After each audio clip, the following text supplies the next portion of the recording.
Movie యొక్క రికార్డుల జాతర కొనసాగుతుందనే చెప్పాలి. రీసెంట్‌గా నిన్న రిలీజ్ అయినటువంటి 3 సినిమాలు కూడా పెద్దగా ఎఫెక్ట్ అయితే చూపించట్లేదు బాక్స్ ఆఫీస్ మీద. 'నరేష్' మూవీ గానీ, మిగతా 2 సినిమాలు గానీ పెద్దగా అయితే బాక్స్ ఆఫీస్ మీద ఏ మాత్రం ఎఫెక్ట్ లేదు. అంటే 'పుష్ప' యొక్క మేనియా ఇంకా నడుస్తుంది.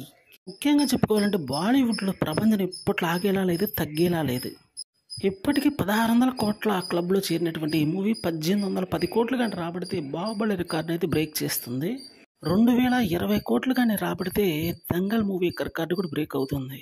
ఇది 100% జరిగి తీరుతుందని మాత్రం ఒక టాక్ బలంగా వినిపిస్తుంది. ఎందుకంటే ఇది అసాధారణమైనటువంటి అచీవ్‌మెంట్ కాబోతుంది. కమర్షియల్ మూవీ ఇంత పెద్ద హిట్ అవుతుందా అని మరోసారి రుజువు చేసింది ఈ మూవీ. ఇండియన్ వైడ్ బాక్స్ ఆఫీస్‌ని అయితే షేక్ చేసేసింది ఈ మూవీ ఇప్పటికే. 'దంగల్' మూవీని కూడా బ్రేక్ చేస్తే ఎంత బాగుంటుందో అని మాత్రం తెలుగు వాళ్ళైతే ఖచ్చితంగా కోరుతున్నారు. చూసేదైతే త్వరలో జరిగే అవకాశం ఉందని మాత్రం గట్టిగానే చెప్తున్నారు.